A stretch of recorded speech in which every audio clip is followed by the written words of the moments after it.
ಸ್ವಾತಂತ್ರ್ಯ ಹೋರಾಟದಲ್ಲಿ ಆರ್ಎಸ್ಎಸ್ನ ಪಾತ್ರವೇ ಇರಲಿಲ್ವಂತೆ. ಆರ್ಎಸ್ಎಸ್ ಹೋರಾಟ ಮಾಡಿಲ್ಲ ಅನ್ನೋದು ಅದು ಸುಳ್ಳು. ಅದೆಷ್ಟು ಅಂತ ಹಸಿ ಸುಳ್ಳನ್ನ ಹೇಳ್ತೀರಾ ಸಿದ್ದರಾಮಯ್ಯನವರೇ?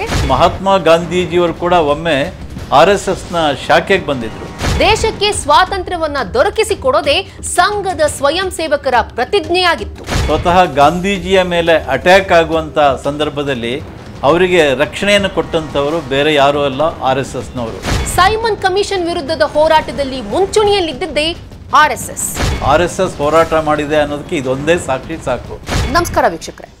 ಸನ್ಮಾನ್ಯ ಸಿಎಂ ಸಿದ್ದರಾಮಯ್ಯನವರು ಆರ್ಎಸ್ಎಸ್ ಸ್ವಾತಂತ್ರ್ಯ ಹೋರಾಟದಲ್ಲಿ ಭಾಗಿನೇ ಆಗಿರಲಿಲ್ಲ, ಅವರು ಬ್ರಿಟಿಷರ ಜೊತೆ ಶಾಮೀಲಾಗಿ ದೇಶಕ್ಕೆ ದ್ರೋಹ ಬಗ್ದವರು ಅಂತ ಹೇಳಿ ತಮ್ಮ ಟ್ವಿಟರ್ನಲ್ಲಿ ಪೋಸ್ಟ್ ಒಂದನ್ನು ಹಾಕೊಂಡಿದ್ದಾರೆ. ಅಂದ್ರೆ ಸ್ವಾತಂತ್ರ್ಯ ಹೋರಾಟದಲ್ಲಿ ಆರ್ಎಸ್ಎಸ್ ಪಾತ್ರವೇ ಇಲ್ಲ ಅಂತ ಹೇಳಿ ಹಸಿ ಸುಳ್ಳನ್ನ ಹೇಳಿದ್ದಾರೆ. ಆರ್ಎಸ್ಎಸ್ ಹೋರಾಟ ಮಾಡಿಲ್ಲ ಅನ್ನೋದು ಅದು ಸುಳ್ಳು. ಯಾಕೆಂದರೆ 1925ರಲ್ಲಿ ಆರ್ಎಸ್ಎಸ್ ಪ್ರಾರಂಭ ಆಯಿತು. ಅದರ ಸಂಸ್ಥಾಪಕ ಡಾಕ್ಟರ್ ಹೆಡ್ಗೇವಾರ್ ಅವರು ಮೆಡಿಕಲ್ ಓದೋದಕ್ಕೋಸ್ಕರ ಕಲ್ಕತ್ತಾಕ್ಕೆ ಹೋಗಿದ್ದಾಗಲೇ ಅಲ್ಲಿ ಅನುಶೀಲನ ಸಮಿತಿಯ ಅನೇಕ ಕ್ರಾಂತಿಕಾರಿಗಳ ಜೊತೆಗೆ ಅವರ ಒಂದು ಸಂಪರ್ಕ ಇತ್ತು, ಅನೇಕ ಕ್ರಾಂತಿಕಾರಿಗಳ ಒಡನಾಟ ಇತ್ತು. ಮೆಡಿಕಲ್ ಮುಗಿಸಿದ ನಂತರ ನಾಗ್ಪುರಕ್ಕೆ ಬಂದ ಮೇಲೆ ಅವರು ಕಾಂಗ್ರೆಸ್ ಪಕ್ಷದ ಪ್ರಮುಖ ಜವಾಬ್ದಾರಿ ಕೂಡ ವಹಿಸ್ಕೊಂಡಿದ್ದರು. ನಾಗ್ಪುರದ ಕಾಂಗ್ರೆಸ್ ಕಾರ್ಯದರ್ಶಿಯಾಗಿದ್ದರು. ಅದರ ಅಂಡರ್ನಲ್ಲಿ ಅವರು ಸಾಕಷ್ಟು ಕೆಲಸಗಳನ್ನು ಕೂಡ ಮಾಡ್ತಾಯಿದ್ರು.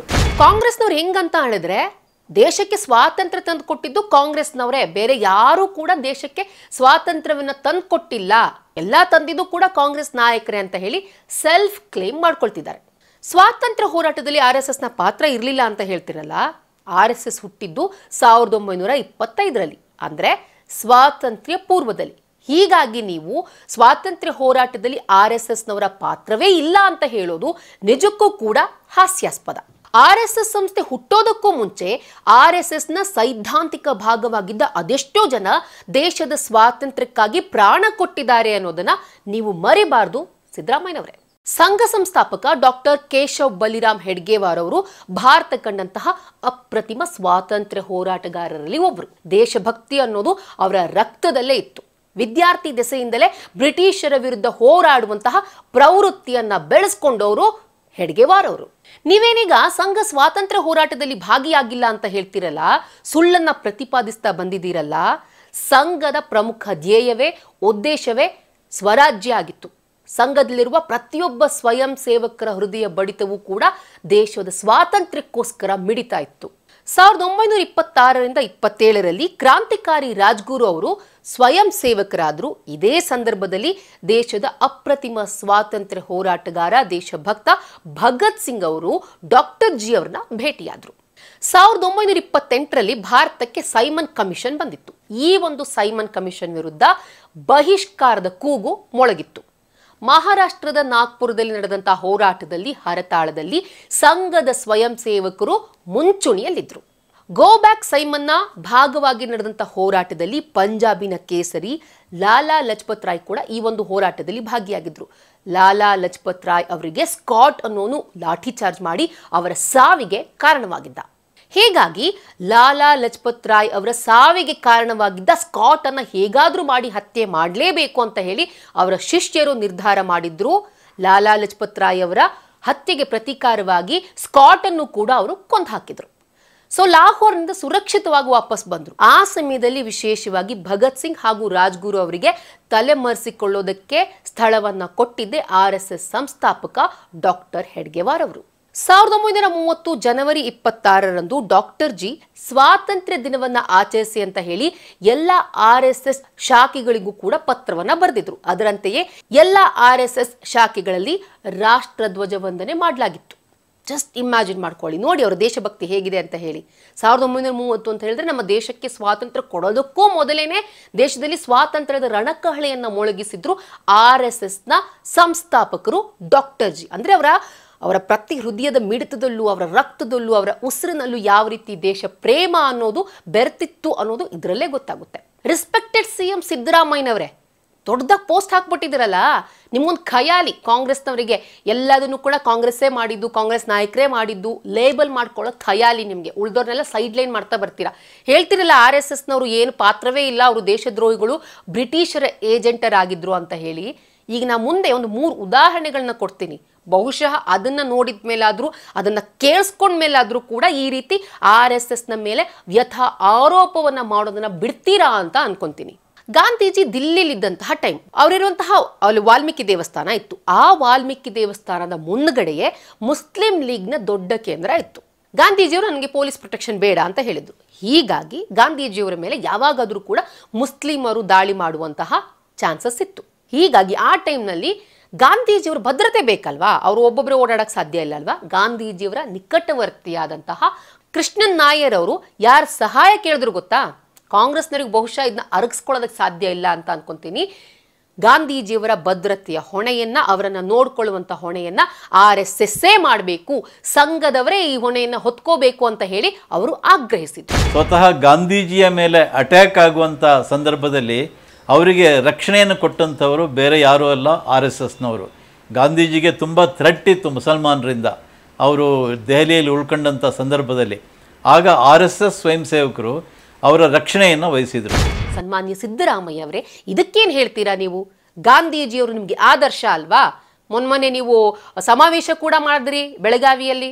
ಗಾಂಧೀಜಿಯ ತತ್ವಗಳೇ ನಮ್ಮ ಆದರ್ಶ ಅಂತ ಹೇಳಿದ್ರಿ. ಇಂತಹ ಗಾಂಧೀಜಿಯವರ ರಕ್ಷಣೆಯ ಹೊಣೆಯನ್ನ ಸಂಘದವ್ರು ನೋಡ್ಕೋಬೇಕು ಅಂತ ಹೇಳಿ ಕಾಂಗ್ರೆಸ್ನ ಒಬ್ಬ ನಾಯಕರೇ ಹೇಳಿದ್ದು. ಅರ್ಸ್ಕೊಳಕ್ಕಾಗ್ತಾ ಇದೆಯಾ ಈ ಸತ್ಯನ ನಿಮ್ಮ ಹತ್ರ? This is very very very important. ಆಗಿನ್ನೂ ದೇಶಕ್ಕೆ ಸ್ವಾತಂತ್ರ್ಯ ಬಂದಿರಲಿಲ್ಲ. ಆಗ ಕಾಂಗ್ರೆಸ್ ದೇಶ ವಿಭಜನೆಯನ್ನು ಒಪ್ಪಿರಲಿಲ್ಲ. 1946ರಲ್ಲಿ ನೆಹರು ಅವರು ಒಂದು ಸಭೆಯಲ್ಲಿ ಭಾಗವಹಿಸಿದ್ರು. ಈ ಒಂದು ಸಭೆಯನ್ನ ಮುಸ್ಲಿಂ ಲೀಗ್ ಭಂಗಗೊಳಿಸುವಂತ ಸಾಧ್ಯತೆ ಇತ್ತು. ಆಲ್ಮೋಸ್ಟ್ ಅವ್ರು ಬಂದು ಅಲ್ಲಿ ಅಟ್ಯಾಕ್ ಕೂಡ ಮಾಡಿದ್ರು. ನೆಕ್ಸ್ಟ್ ಡೇ ಕೂಡ ಅವ್ರ ಅದೇ ಪ್ಲಾನ್ ಇತ್ತು.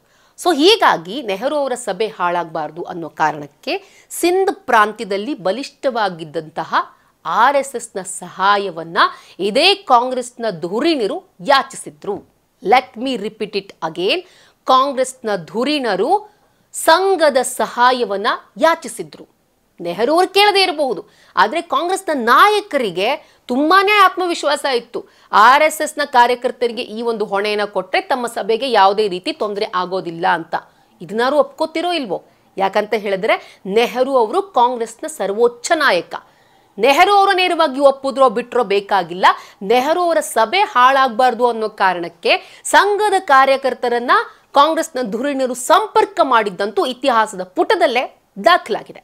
1946ರ ಡಿಸೆಂಬರ್ನಲ್ಲಿ ಕಾಂಗ್ರೆಸ್ ಹಾಗೂ ಮುಸ್ಲಿಂ ಲೀಗ್ನ ಸಮ್ಮಿಶ್ರ ಸರ್ಕಾರದ ಕೇಂದ್ರೀಯ ಅಸೆಂಬ್ಲಿ ಸ್ಟಾರ್ಟ್ ಆಯಿತು. ಈ ಟೈಮ್ನಲ್ಲಿ ಮುಸ್ಲಿಂ ಲೀಗ್ನ ಕೆಲ ನಾಯಕರು ಕಾಂಗ್ರೆಸ್ ನಾಯಕರಿಗೆ ಕಲ್ಲೆಸೆದು ಅಕ್ಷರಶಃ ಅವಮಾನ ಎಸಗಿದ್ರು. ಈ ಟೈಮ್ನಲ್ಲೂ ಕೂಡ ನಿಮ್ಮ ಕಾಂಗ್ರೆಸ್ ನಾಯಕರು ಯಾರ ಸಹಾಯವನ್ನ ಯಾಚಿಸಿದ್ರು ಗೊತ್ತಾ? ಮತ್ತೆ ರಿಪೀಟ್ ಮಾಡ್ಲಾ? ಎಸ್, ಇದೇ RSSನ ಸಹಾಯವನ್ನ ಯಾಚಿಸಿದ್ರು. ಈ 3 ಇನ್ಸಿಡೆಂಟ್ನ ನೀವು ಓದ್ಕೊಂಡ್ರೆ ಸಾಕು, ನಿಮ್ಗೆ ಗೊತ್ತಾಗುತ್ತೆ ಸ್ವಾತಂತ್ರ್ಯ ಹೋರಾಟದಲ್ಲಿ RSSನ ಪಾತ್ರ ಏನು, ನಿಮ್ಮ ಕಾಂಗ್ರೆಸ್ ನಾಯಕರು ಕೂಡ RSSನ ಬೆಂಬಲವನ್ನ ಪಡೆದಿದ್ರು ಅನ್ನೋದು. ಜಂಗಲ್ ಸತ್ಯಾಗ್ರಹದಲ್ಲಿ ಡಾಕ್ಟರ್ ಜಿ ಭಾಗಿಯಾಗಿದ್ರು. 1930ರಲ್ಲಿ ಸಂಘ ಜಂಗಲ್ ಸತ್ಯಾಗ್ರಹವನ್ನ ಕೈಗೊಂಡಿತ್ತು. ಈ ಜಂಗಲ್ ಸತ್ಯಾಗ್ರಹದಲ್ಲಿ ಡಾಕ್ಟರ್ ಹೆಡ್ಗೇವಾರ್ ಅವರು ಪಾಲ್ಗೊಂಡಿದ್ರು. ಇದೇ ಕಾರಣಕ್ಕಾಗಿ ಅವರಿಗೆ ಬರೋಬ್ಬರಿ 11 ತಿಂಗಳುಗಳ ಕಾಲ ಕಠಿಣ ಕಾರಾಗೃಹ ಶಿಕ್ಷೆಯನ್ನು ಕೂಡ ವಿಧಿಸಲಾಗಿತ್ತು. 1932 ಡಿಸೆಂಬರ್ 15ಕ್ಕೆ ಸರ್ಕಾರಿ ನೌಕರರು RSS ಚಟುವಟಿಕೆಯಲ್ಲಿ ಪಾಲ್ಗೊಳ್ಳದಂತೆ ಅಂದಿನ ಮಧ್ಯ ಭಾರತ ಸರ್ಕಾರ ನಿಷೇಧವನ್ನ ಹೇರಿತ್ತು. ಸಿದ್ದರಾಮಯ್ಯನವರೇ, ಒಂದು ವೇಳೆ ಅವ್ರು ನೀವು ಹೇಳುವ ಹಾಗೆ ಬ್ರಿಟಿಷರ ಏಜೆಂಟ್ ಆಗಿದ್ರೆ ಅವ್ರ ಮೇಲೆ ನಿಷೇಧವನ್ನ ಹೇರ್ತಿದ್ರಾ? ಇನ್ನೊಂದು ವಿಪರ್ಯಾಸದ ಸಂಗತಿ, ನಿಮ್ಮ ಕಿವಿಗೆ ಕಾದು ಕಬ್ಬಣ ಬಿದ್ದಂಗೆ ಆಗಬಹುದು. ಈ ನಿಷೇಧವನ್ನ RSSನ ಚಟುವಟಿಕೆಯಲ್ಲಿ ಪಾಲ್ಗೊಳ್ಳೋದಕ್ಕೆ ನಿಷೇಧವನ್ನ ಹೇರಿದ್ದನ್ನ ಸ್ವತಃ ನಿಮ್ಮ ಅಂದಿನ ಕಾಂಗ್ರೆಸ್ಸೇ ವಿರೋಧ ಮಾಡಿತ್ತು. ಗಾಂಧೀಜಿಯವರು ನಡೆಸಿದಂತಹ ಅಸಹಕಾರ ಚಳುವಳಿಯಲ್ಲೂ ಕೂಡ ಡಾಕ್ಟರ್ ಜಿ ಭಾಗವಹಿಸಿದ್ರು. ಅಸಹಕಾರ ಆಂದೋಲನದಲ್ಲಿ ಅವರು ಪಾಲ್ಗೊಂಡಿದ್ರು. ಆಗ ಅವರಿಗೆ ಶಿಕ್ಷೆ ಕೂಡ ಆಗಿತ್ತು. ಕೋರ್ಟ್ನಲ್ಲಿ ಜಡ್ಜಿ ಎದುರುಗಡೆ ತಮ್ಮ ಒಂದು ಹೋರಾಟವನ್ನು ಸಮರ್ಥನೆ ಮಾಡಿಕೊಂಡ್ರು ಅವರು. ಅದು ಇನ್ನೂ ಉಗ್ರವಾದ ಭಾಷಣವಾಗಿತ್ತು. ಆಗ ಅಲ್ಲಿದ್ದಂಥ ಬ್ರಿಟಿಷ್ ಮ್ಯಾಜಿಸ್ಟ್ರೇಟ್ ಅವನು ಹೇಳ್ದ, his speech is more seditious than is earlier speech ಅಂತ. RSS ಹೋರಾಟ ಮಾಡಿದೆ ಅನ್ನೋದಕ್ಕೆ ಇದೊಂದೇ ಸಾಕ್ಷಿ ಸಾಕು. ಇದಲ್ಲದೆ ಅನೇಕ ಕಾಂಗ್ರೆಸ್ ಮುಖಂಡರು ಅವರಿಗೆ ಆಶ್ರಯ ಕೊಟ್ಟಿದ್ದು RSSನವರು. ಇನ್ನು 1934 ಡಿಸೆಂಬರ್ 25ರಂದು ವಾರ್ಧಾದಲ್ಲಿ ನಡೆದಂತಹ RSS ಶಿಬಿರದಲ್ಲೂ ಕೂಡ ಗಾಂಧೀಜಿಯವರು ಪಾಲ್ಗೊಂಡಿದ್ರು. ಹಾಗೆ ಎಲ್ಲರಂತೆಯೇ ಕೂಡ ಅವರೂ ಕೂಡ ಭಗವಧ್ವಜಕ್ಕೆ ನಮನವನ್ನ ಸಲ್ಲಿಸಿದ್ರು. ಮಹಾತ್ಮ ಗಾಂಧೀಜಿಯವರು ಕೂಡ ಒಮ್ಮೆ RSSನ ಶಾಖೆಗೆ ಬಂದಿದ್ದರು. ಶಾಖೆಯಲ್ಲಿ ಅವರು ಪ್ರತಿಯೊಬ್ಬರನ್ನು ವಿಚಾರಿಸಿದರು, ನೀವು ಯಾವ ಜಾತಿ, ನೀನು ಯಾವ ಜಾತಿ ಅಂತ. ಎಲ್ಲರೂ ಒಂದೇ ಉತ್ತರ ಹೇಳಿದರು, ನಾನು ಹಿಂದೂ ಅಂತ ಹೇಳಿದರು. ಅದನ್ನು ಕೇಳಿ ಅವರಿಗೆ ಆಶ್ಚರ್ಯ ಆಯಿತು. ಆಮೇಲೆ ಇನ್ನೂ ಹತ್ತಿರಕ್ಕೆ ಹೋಗಿ, ನೀನು ಹಿಂದೂಗಳಲ್ಲಿ ಯಾವುದು, ದಲಿತನ ಅಥವಾ ಬ್ರಾಹ್ಮಣನ, ಈ ಥರ ಎಲ್ಲ ಕೇಳಿದಾಗ ಆ ಶಾಖೆಯಲ್ಲಿದ್ದಂಥ ಸ್ವಯಂ ಸೇವಕ ಕಣ್ಣಲ್ಲಿ ನೀರು ಬಂತು. ನಮಗೆ ಇದುವರೆಗೆ ಇಂಥ ಪ್ರಶ್ನೆಯನ್ನು ಯಾರೂ ಕೇಳಿರಲಿಲ್ಲ. ಸಂಘದಲ್ಲಿ ನಮಗೆ ಕಲಿಸ್ಕೊಡೋದು ಹಿಂದೂ ಅನ್ನುವಂಥ ಶಬ್ದ ಮಾತ್ರ ಅನ್ನುವಂಥ ಉತ್ತರ ಅವ್ರು ಹೇಳಿದರು. ಅಂದರೆ ಗಾಂಧೀಜಿಗೂ ಕೂಡ ಆಶ್ಚರ್ಯ ಆಗಿತ್ತು. ಹೆಡ್ಗೇವಾರ್ ಅವರ ದೇಶ ಕಟ್ಟುವ ವಿಶಿಷ್ಟ ರೀತಿಯನ್ನ, ಅವರ ದೇಶಭಕ್ತಿಯನ್ನ ನೋಡಿ ಸ್ವತಃ ಗಾಂಧೀಜಿಯವರೇ ಪ್ರಭಾವಿತರಾಗಿದ್ರಂತೆ. 1942ರ ಬ್ರಿಟಿಷರೇ ಭಾರತ ಬಿಟ್ಟು ತೊಲಗಿ ಆಂದೋಲನದ ಪ್ರಾರಂಭದಲ್ಲೇ ಗಾಂಧೀಜಿ ಸೇರಿದಂತೆ ಬಹುತೇಕ ನಾಯಕರನ್ನ ಜೈಲಿಗೆ ತಳ್ಳಲಾಯಿತು. ಈ ಟೈಮ್ನಲ್ಲಿ ಇನ್ನುಳಿದಂತಹ ನಾಯಕರು ಅವರು ಅಂತರ್ಗತವಾಗಿ ಕಾರ್ಯವನ್ನ ನಿರ್ವಹಿಸಬೇಕಾಗಿತ್ತು, ಹೋರಾಟವನ್ನ ಮಾಡಬೇಕಾಗಿತ್ತು. ಹೀಗೆ ಹೋರಾಟ ಮಾಡಿದಲ್ಲಿ ಅರುಣಾ ಅಸಫ್ ಅಲಿ ಕೂಡ ಒಬ್ರು. ಇಂತಹ ನಾಯಕರಿಗೆ ಬೆಂಬಲವಾಗಿ ನಿಂತಿದ್ದೇ RSS. ಅರುಣಾ ಅಸಫ್ ಅಲಿ ಅನ್ನುವಂಥ ಒಬ್ಬ ಮಹಿಳೆ, ಅವರು ಈ ಹೋರಾಟದ ಸಂದರ್ಭದಲ್ಲಿ ಅವರನ್ನು ದೆಹಲಿಯಲ್ಲಿ ಲಾಲಾ ಹಂಸರಾಜ್ ಗುಪ್ತಾ ಅನ್ನುವಂಥ RSSನ ಸಂಘಚಾಲಕರು ಅವರ ಮನೆಯಲ್ಲಿ ಆಶ್ರಯ ಕೊಟ್ಟಿದ್ದರು. ಇದನ್ನು ನಾನು ಹೇಳ್ತಾ ಇಲ್ಲ, ಅರುಣಾ ಅಸಫ್ ಅಲಿ ತಮ್ಮ ಒಂದು ಪುಸ್ತಕದಲ್ಲಿ ಇದನ್ನು ಬರೆದಿದ್ದಾರೆ. ಅವ್ರು ಬರೆದಿದ್ದಾರೆ, ನನಗೆ ಅನೇಕ ದಿವಸಗಳ ಕಾಲ ಆಶ್ರಯ ಕೊಟ್ಟರು. ವಾಪಸ್ ಹೋಗಬೇಕಾದ್ರೆ ಅವರ ಹೆಂಡತಿಯ ಗಾಗ್ರಾ ಮತ್ತು ಚುನೇರಿ ಅಂದರೆ ಡ್ರೆಸ್ಸು ಅದನ್ನು ಕೊಟ್ಟು ನನ್ನನ್ನು ಕಾಪಾಡಿದರು ಅಂತ. ಸ್ವಾತಂತ್ರ್ಯ ಸೇನಾನಿಗಳಿಗೆ ಸಂಘ ಯಾವಾಗಲೂ ಕೂಡ ಆಶ್ರಯದ ತಾಣವಾಗಿರ್ತಿತ್ತು. ಅವರಿಗೆ ಏನೇ ಕಷ್ಟ ಅಂತ ಬಂದರೂ ಕೂಡ ಸ್ವಯಂ ಸೇವಕರು ಮುಂಚೂಣಿಯಲ್ಲಿರ್ತಿದ್ರು. ಇವರ ಕಾರ್ಯವಿಧಾನದಿಂದ ಸ್ವತಃ ಗಾಂಧೀಜಿಯವರು ಪ್ರೇರಿತರಾಗಿದ್ರು. ಗಾಂಧೀಜಿ, ಅಂಬೇಡ್ಕರ್, ಸುಭಾಷ್ ಚಂದ್ರನಂತಹ ಮಹಾನ್ ನಾಯಕರ ಮೆಚ್ಚುಗೆಗೆ ಪಾತ್ರವಾಗಿತ್ತು ರಾಷ್ಟ್ರೀಯ ಸ್ವಯಂ ಸೇವಕ ಸಂಘ. ಇತಿಹಾಸದ ಪುಟದಲ್ಲಿ ದಾಖಲಾಗಿದ್ದ ಹುದುಗಿ ಹೋಗಿದ್ದ ಸತ್ಯವನ್ನ ನಿಮ್ಮ ಮುಂದೆ ಎಳೆ ಎಳೆಯಾಗಿ ಬಿಚ್ಚಿಟ್ಟಿದ್ದೀನಿ. ಅದು ಕೂಡ ದಿನಾಂಕದ ಸಮೇತ, ಘಟನೆ ಸಮೇತ. ಗಾಂಧೀಜಿಯವರು ಯಾವ ರೀತಿ ಹೆಡ್ಗೇವಾರ್ ಅವರ ಒಂದು ಕಾರ್ಯರೂಪದಿಂದ, ಅವರ ದೇಶಭಕ್ತಿಯಿಂದ ಪ್ರಭಾವಿತರಾಗಿದ್ರು, ನೆಹರು ಅವರ ಸಭೆಗೆ ಯಾವ ರೀತಿ RSS ಸಹಾಯವನ್ನ ಮಾಡಿತ್ತು, ಹೀಗೆ RSS ಕೊಡುಗೆ ಇಲ್ಲ ಇಲ್ಲ ಅಂತ ಹೇಳಿ ಹೋದಲ್ಲೆಲ್ಲ ನೀವು ಘಂಟಾಘೋಷವಾಗಿ ಹೇಳ್ತಿರ್ತೀರಲ್ವಾ, ಇದೇ ಸುಳ್ಳನ್ನ ಪ್ರತಿ ಬಾರಿ ಹೇಳಿ ಹೇಳಿ ಸತ್ಯ ಮಾಡೋದಕ್ಕೆ ಹೊರಟಿದ್ದೀರಾ. ಬಹುಶಃ ಈ ಎಲ್ಲ ಏನು ಎಕ್ಸಾಂಪಲ್ಸ್ ನಾನು ನಿಮ್ಗೆ ಕೊಡ್ತಾ ಹೋದ್ನಲ್ಲ, ಇದು ಯಾವುದನ್ನು ಸ್ವಾಮಿ ನಾನು ಹೇಳ್ತಾ ಇರೋದಲ್ಲ, ಇತಿಹಾಸದ ಪುಟದಲ್ಲೇ ದಾಖಲಾಗಿರುವಂಥ ಸತ್ಯ. ಐ ಹೋಪ್ ಈ ಎಲ್ಲ ಸತ್ಯಗಳನ್ನು, ಈ ಎಲ್ಲ ಘಟನೆಗಳ ಬಗ್ಗೆ ತಿಳಿದುಕೊಂಡ್ಮೇಲಾದರೂ ಕೂಡ ಸಿದ್ದರಾಮಯ್ಯನವರು RSS ಸ್ವಾತಂತ್ರ್ಯ ಹೋರಾಟದಲ್ಲಿ ಪಾಲ್ಗೊಂಡಿಲ್ಲ ಅಂತ ಹೇಳುವಂತಹ ಒಂದು ಚಾಳಿ ಇದೆಯಲ್ಲ, ಸುಳ್ಳನ್ನ ಹೇಳುವಂಥ ಚಾಳಿಯನ್ನ ಬಿಡ್ತಾರೆ ಅಂತ ಅನ್ಕೋತೀನಿ. ಈ ವಿಡಿಯೋ ಇಷ್ಟ ಆದಲ್ಲಿ ಲೈಕ್ ಮಾಡಿ, ಶೇರ್ ಮಾಡಿ, ಕಮೆಂಟ್ ಮಾಡಿ. ಹಾಗೆ ನೀವೇನು ನಮ್ಮ ಹೊಸದಿಗಂತ ಡಿಜಿಟಲ್ ಚಾನಲ್ನ ಸಬ್ಸ್ಕ್ರೈಬ್ ಆಗಿಲ್ಲ ಅಂದರೆ ಈ ಕೂಡಲೇ ಸಬ್ಸ್ಕ್ರೈಬ್ ಆಗಿ.